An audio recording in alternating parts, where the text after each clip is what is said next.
El Colegio de Sinaloa presenta En Curso, una ventana a las actividades de El Colegio de Sinaloa. Trabajo, arte, ciencia, investigación, expresión. En Curso. Comenzamos.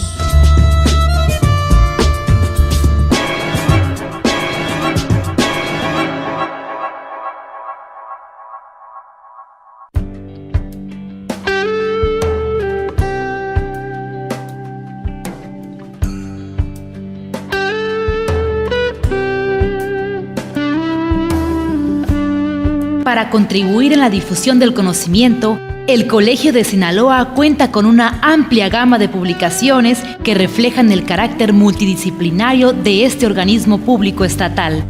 En esta colección sobresalen los libros y discos compactos, producto de sus proyectos de investigación de la serie Atlas, serie Catálogos, así como obras de los miembros colegiados y autores destacados de Sinaloa.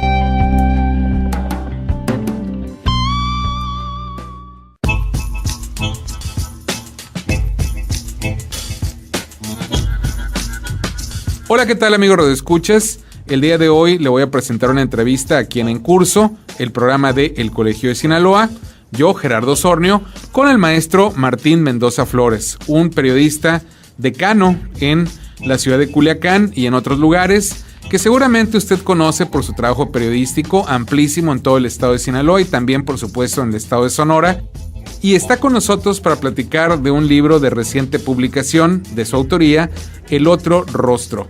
Un libro que hace un recuento de una historia reciente que ocurrió en nuestro país y que de alguna manera, como él señala en la entrevista, desembocó en las elecciones del pasado 1 de julio. Aprovechamos también la oportunidad para platicar con el maestro Martín Mendoza sobre su trayectoria y algunos consejos y anécdotas de lo que ha sido su labor periodística. Sin más, lo dejo con la voz del maestro Martín Mendoza Flores.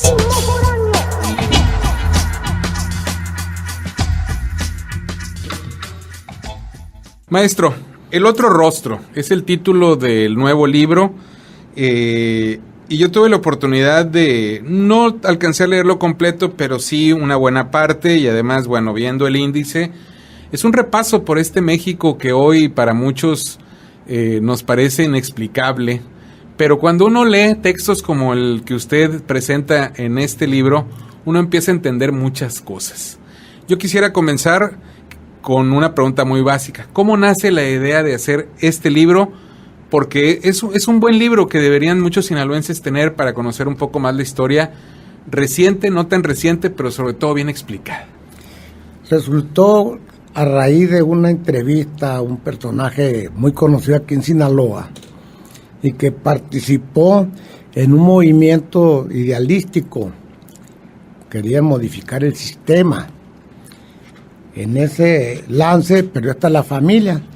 Entonces, en entrevista, plática y todo, fui armando su trayectoria y dejamos pendiente para hacer esta edición a que él tuviera que terminar sus compromisos tanto con el Estado como con la Federación, porque ya era funcionario público. Sí. Ya hecho todo eso, redactado toda su historia, esperamos al resultado electoral, porque yo encontré mucha deficiencia en nuestro sistema y muchos olvidos. De por sí tenemos fama de que el mexicano somos muy olvidadizos, y sí, porque aquí, por ejemplo, recordamos mucho y muy recientemente, el 2 de octubre no se olvida. Uh-huh. Y como yo les digo, pues yo ni me acuerdo, porque yo nada más preocupado con lo que pasó en el 67 en Sonora, donde alguien entró a sangre y a bayoneta calada por el poder, y hubo estudiantes, maestros, campesinos muertos que se perdían ahogados en las presas. Así me acuerdo. Del otro, pues cada rato me lo recuerdan cada año, claro. Y son los mismos personajes. Y con todo respeto, valió mucha pena, valió su esfuerzo, su sacrificio, la verdad. A lo mejor yo no lo valoro como debe ser, pero siguen siendo los mismos y todos siguen trabajando en el gobierno. Eso ya lo hace medio sospechoso, sin demeritar, como te digo, su esfuerzo y sus ideales, que de algo nos sirvió. Uh-huh. Gracias a eso que tú leíste, ese recuento, de ese movimiento, del movimiento de la Liga 23 de septiembre, del asunto de los copreros en Guerrero, del asunto de Cabaña, Lucio Cabaña y todo eso. Gracias a eso el sistema se fue modificando. Por eso yo no creo que el 1 de julio hubo un tsunami aquí. Son 50 años de una perpetua lucha por cambiar el sistema. A raíz de esos movimientos empezaron a modificarse las leyes. A mí me preguntan quién ganó esta elección. Yo no batallo para decir quién lo ganó. Lo ganaron las mujeres. Gracias a las reformas que se hicieron para que tengan equidad y género. 50 y 50 de participación en los poderes y en las posiciones electorales. Ganaron las mujeres. Y ganó alguien que con su persistencia, su terquedad y todo, encabezó la bandera. Resulta que puede ser que sea populista, puede ser que sea de izquierda. Lo único que yo sé es que aglutinó a todos, y en el libro lo digo, hay gente del Yunque que era del PAN, del Opus Dei, masones, todos estuvieron ahí el 1 de julio a votar. Y se dio una inmensa votación nunca antes lograda, pero lo mejor, pacíficamente. Claro. Demostramos los ciudadanos mexicanos madurez. Demostramos también que el cansancio que teníamos lo podíamos modificar nosotros. Uh-huh. ¿Por qué? Porque ahí se confirmó por enésima ocasión que el único que puede equivocarse es el ciudadano con el voto, pero también tiene la oportunidad de corregir con el mismo voto. Creo que ahí hubo una manera de corrección. Y creo también que si este cambio no funciona, seguimos buscándole, claro, con el voto en la mano. Maestro, nada más complementando lo que usted decía, que de repente en ciertos lugares, lo del 2 de octubre del 68, con todo respeto, hubo otras noticias. Yo revisé hace unos días, curiosamente, las portadas de algunos diarios nacionales del 3 de octubre, y venía Sinaloa, curiosamente, en uno de ellos. Acababa de caernos un ciclón y nos había dejado muy mal, y decía Sinaloa devastado. Creo que en ese día estábamos más preocupados los que estábamos por aquí. Yo era un niño de 3 años, pero ¿sí? Muchos ya estaban en otra edad, seguramente estaban más preocupados por lo que nos había sucedido aquí correcto. Directamente. Sin negar también que la fuerza del movimiento del 68 claro. Participaron destacados sinaloenses. Sí, muchos. Gente muy productiva actualmente, que han servido a la sociedad, que han servido a su país y que han hecho pues una generación también de lucha, pero también creativa. Eso la verdad que es un orgullo para Sinaloa, ¿no? Maestro, ¿cuánto tiempo llevó a hacer este libro? Porque hacer una memoria como la que tengo en este momento en mis manos, un ejemplar de El otro rostro, no es sencillo. Y no se trata de vivir muchos años, se trata de recordar y tener la precisión de los momentos, de los hechos, de las consecuencias de esos hechos.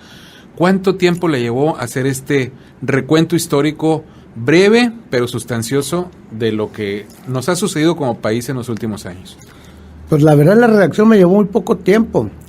Lo que más me llevó pues fue tanta estadía en el servicio profesional del periodismo, ¿no?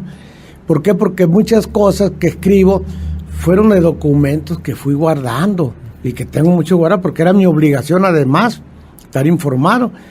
Y se me ocurrió precisamente a raíz del asunto de ese miembro de una familia de la Sierra que perdió la familia en la lucha de la Liga 23 de septiembre, ver atrás y tratar de visualizar el futuro a través de la lucha de la misma sociedad, por muchos motivos. Unos es por hambre, otros puede ser por ambiciones, porque regularmente los movimientos sociales siempre hay atrás que nunca da la cara, pero a veces da el financiamiento o da las relaciones importantes. Como sea, se hacen así los movimientos y así se hizo la Revolución Mexicana y así hizo la Revolución Francesa y todos los momentos que han dado transformaciones al mundo y a los países. Maestro, de los diversos temas que toca aquí, que es una secuencia muy interesante, ¿cuál le costó más trabajo escribir? Por cuestiones, digamos, que le tocaron a usted ver, vivir, escuchar como periodista, tener información de primera mano, que usted se esforzó más al momento de escribir este libro en recordar con precisión para no caer en errores. ¿Cuál fue el más de los más difíciles? Sentido, yo creo que lo más difícil fue convencer a Pepe Domínguez y que me tuviera confianza primero, que era para buen uso lo que él me estaba diciendo. Convencerlo porque él tenía toda la razón después de todo lo que le pasó, de tener cierta desconfianza. Normal. Y que además ya estaba trabajando para el gobierno, aunque él no era priista como él siempre lo dijo. No hay priista, y vino a trabajar aquí con un político porque lo vio con más aires progresistas que otros. Entonces, en ese sentido, pues la verdad, poco. Fue un esfuerzo más de convencimiento de la fuente poco, principal. Pero para mí fue orgulloso.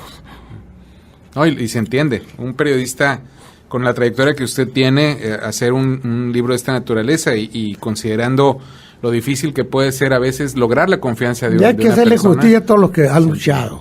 Muchos se fueron, muchos ya no están presentes, muchos siguen luchando en la vida, pero no con los alcances que otros les ayuda la suerte, sus relaciones. A eso hay que hacerle justicia. El Colegio de Sinaloa presenta una cápsula de ciencia, los rotavirus. Los rotavirus son la causa de una enfermedad diarreica muy importante entre los niños de 6 meses y 2 años de edad. Infección estacional que afecta en los meses de octubre a marzo y que puede poner en riesgo su vida. El paciente puede padecerlo varias veces, pero la primera es la más severa porque ocupa asistencia médica obligatoria. Los síntomas son vómitos frecuentes, diarrea severa que no da tiempo al cambio de pañales y no siempre hay fiebre. Se ha visto que las mejoras en los niveles de higiene no la previenen, pues la cantidad de niños enfermos en África o en México es el mismo. Lo que difiere es la tasa de mortalidad debido a la atención médica oportuna. Los médicos indican que ante cualquier problema hay que asistir al hospital y evitar los remedios caseros.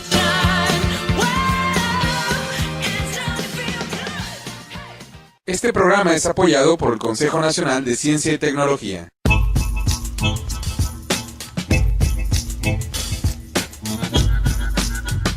Les recuerdo a quienes nos sintonizan que este es el programa en curso, el programa de El Colegio de Sinaloa, y el día de hoy estamos platicando con el maestro Martín Mendoza Flores sobre su nuevo libro El Otro Rostro. También les recuerdo que este programa lleva alrededor de 2 décadas llegando a usted a través de diversas radiodifusoras culturales en el estado de Sinaloa, semana a semana. Y bueno, en esta ocasión estamos escuchando un tema periodístico verdaderamente muy interesante. Vamos a escuchar en la segunda parte al maestro Martín Mendoza platicar un poco de su trayectoria, más de lo que ya nos ha contado. Vamos a seguir escuchándolo.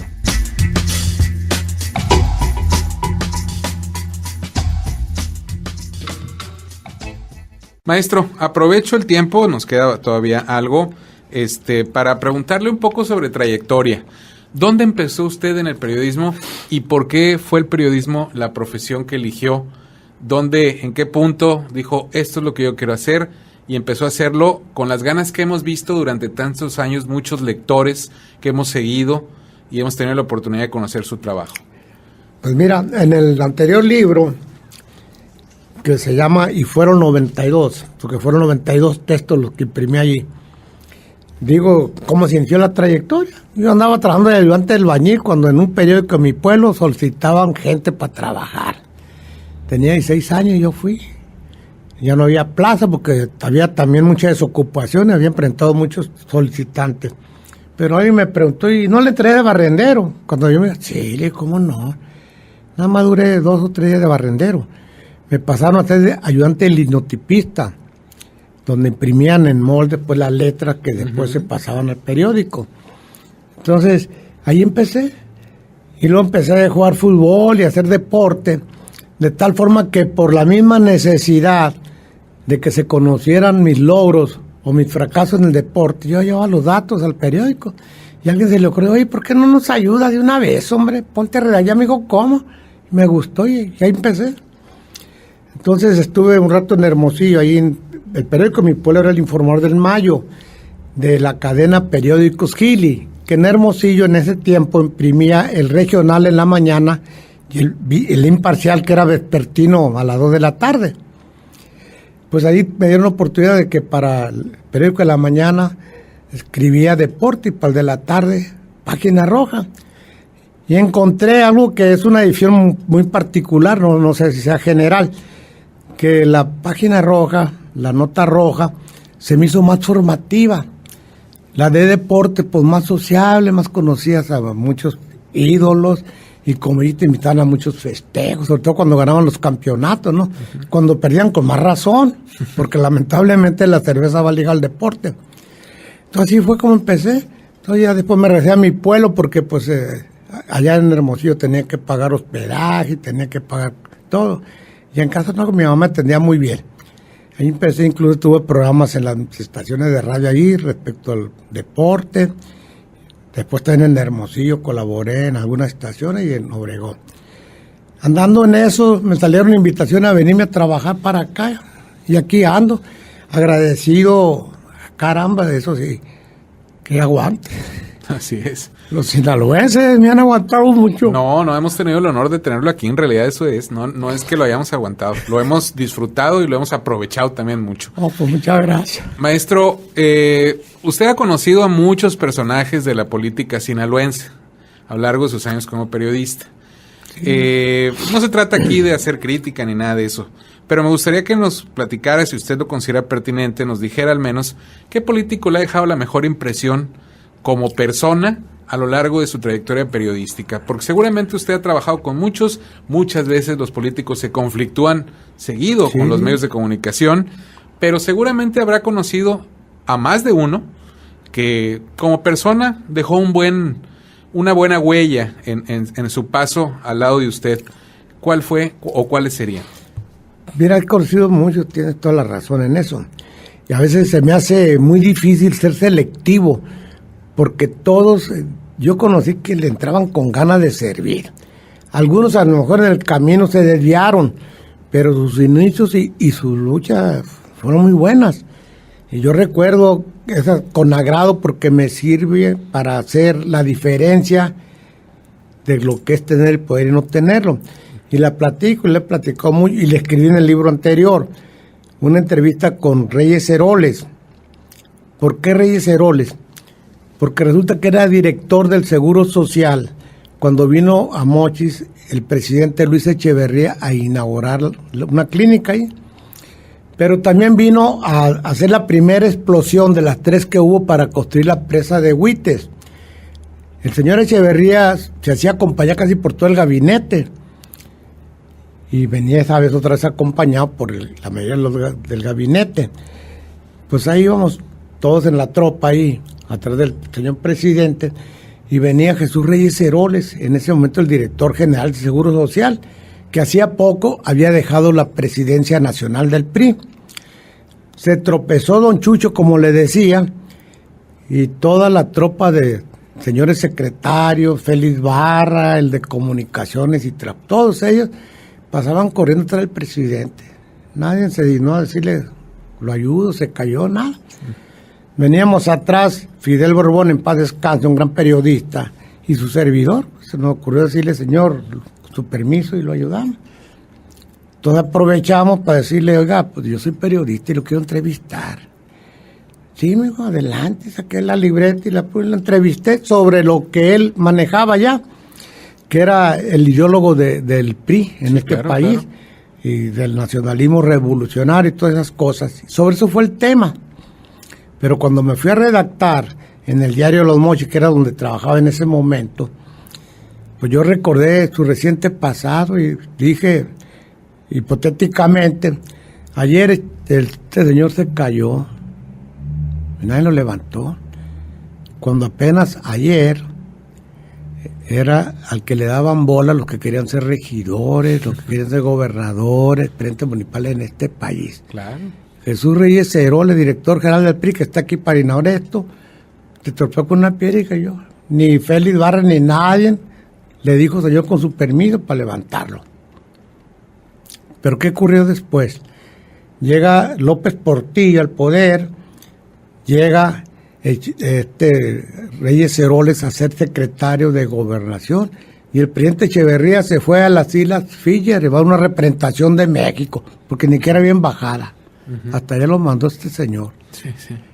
Primero, cuando tuvo el poder le daban bola, después no lo levantaron, volvió a agarrar el poder y decidió hasta una gubernatura en Veracruz, porque a él no lo había consultado el señor presidente. Miguel Carbonell de la O no pudo ser gobernador, aunque ya andaba en campaña. Otro señor, Oscar Lagunes, que apellidaba el señor, sí, ese lo sustituyó. Entonces, me ayudó mucho a comprender lo que es realmente el poder, sí, y lo que es no tener poder. Sí, es una buena anécdota. Y finalmente, lo que haya sido, pero Reyes Heroles fue artífice del sostenimiento de un partido hegemónico en el poder. Lo que haya sido, pero no pudo ser presidente de la República porque todavía no se reformaba el 82. Cuando se reformó, Vicente Fox llegó. Vicente Fox, que era descendiente de una española y un irlandés. Ese fue. Maestro, hablar de periodismo en la actualidad, hay una diferencia sustancial con el periodismo que se hacía no hace mucho tiempo. Estamos hablando de hace unos 20 años. El periodismo del día a día, el que se hacía en los medios impresos, era normalmente no solo una fuente de información para los que somos lectores o cualquier ciudadano, sino también era la mejor escuela de periodismo que podía haber. ¿Cómo ve usted estos augurios negros sobre el periodismo impreso que ya tienen rato circulando, que dicen que los diarios van a desaparecer? Por ahí alguien dijo hace algún tiempo que para el 2040, y un periodista argentino, Tomás Eloy Martínez, le dijo: ¿y por qué no precisas la fecha y la hora? Porque entonces sí serías buen periodista. Claro. Fue la respuesta que hizo este gran periodista argentino. ¿Cómo ve usted estos cambios que hoy han hecho que muchos ya no compren periódicos y que ya ni siquiera consulten en internet los periódicos, porque consideran que es mejor ir a las redes sociales, que no hay certeza, no hay rigor periodístico, un tipo de rigor periodístico, para los que no lo visualizan bien, que seguramente usted, maestro, lo vivió con los editores, con los compañeros? Había que ser certero, había que ser preciso. Hoy se dice cualquier cosa y se toma como verdad. ¿Cómo ves estos cambios? Mira, la verdad que estamos en una confusión real. Hay que recordar, siempre se presentan estos ciclos. Cuando surgió con fuerza la televisión, sobre todo a colores, todo el mundo decía que iba a desaparecer la radio. Y también que iban a perder los periódicos, que tenían muy buenos noticieros. Pero lo peor fue que dijeron que también los libros, las novelas. ¿Por qué? Porque ahí hacían telenovelas. Pero se les olvidó dónde agarraban los guiones de los mismos libros ya escritos y las novelas. Claro. Se superó eso. Ahorita persisten el periodismo escrito, el periodismo radiofónico y el auditivo. Muy bien. Cuando surge esto, la diferencia es, y lo están viendo otros países, en Alemania están organizando un simposio precisamente, y Facebook, otra empresa de este periodismo digital, también está preocupado, está buscando quiénes son los que están promoviendo las noticias falsas para bloquearlos, porque aquí es un problemón. Además de confusión, está fomentando la delincuencia. Aquí se dan muchos secuestros express, y se ha detectado que son gente que están presas en Tamaulipas o en Hermosillo, Sonora, los que manejan eso, gracias a que por el mismo medio que utilizan, te localizan hasta de la casa y te dicen con dónde vives, quiénes son tus hijos y todo, y te convencen tanto que te dicen: te vas a tal hotel y ahí te voy a esperar y me vas a depositar tanto a tal cuenta.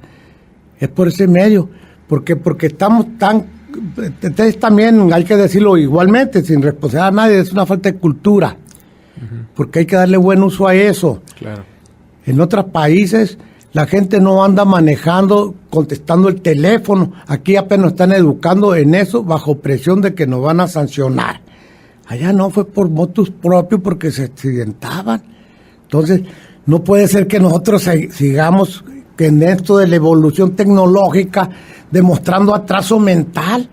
Ahora le llaman viral a lo que en otros países dicen que es ocioso, porque quienes mandan más de esas cosas, exactamente los que tienen demasiado tiempo en ocio, sin hacer nada, que muchas veces son los presos, que dicen que no, pues entran celulares. Claro.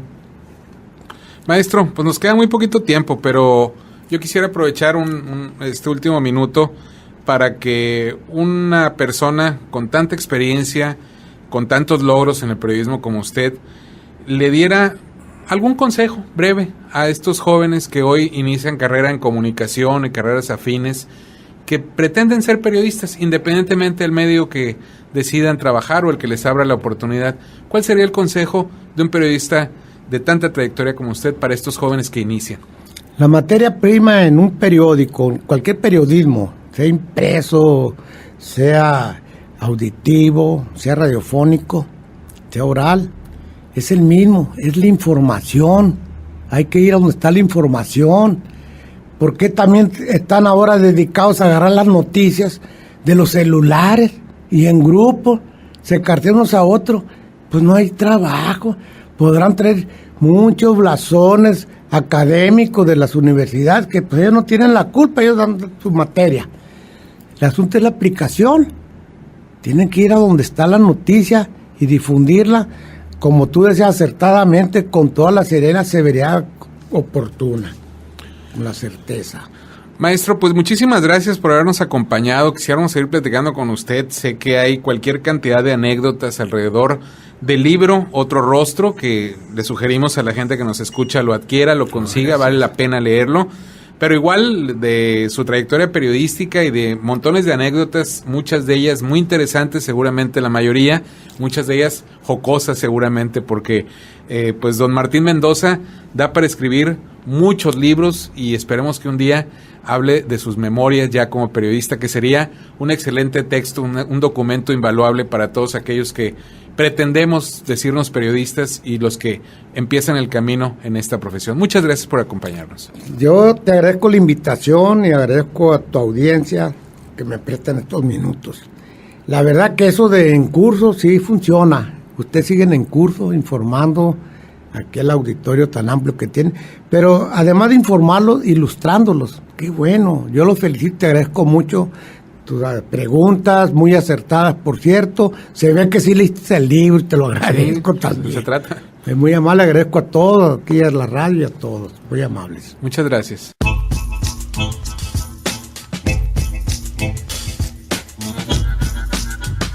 Estamos a punto de terminar, le agradecemos su atención a esta entrevista. Le recuerdo que la voz que escuchó es la del maestro Martín Mendoza Flores, que nos platicó sobre su más reciente libro El Otro Rostro y también un poco sobre su trayectoria como periodista. Le agradezco su atención a este programa y lo invito para que siga en compañía de esta emisora, pero también para que nos acompañe en las diversas actividades de El Colegio de Sinaloa.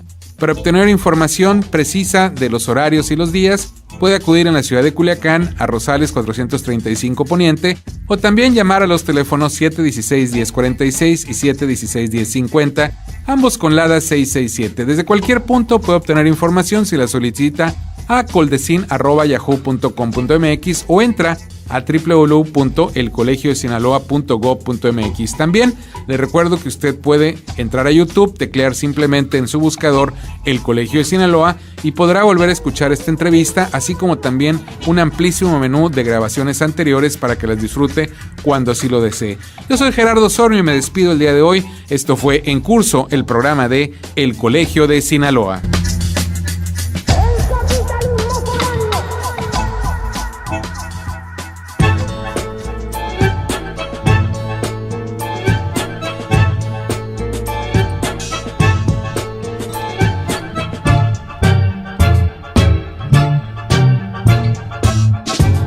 Este fue En Curso, una ventana a las actividades de El Colegio de Sinaloa.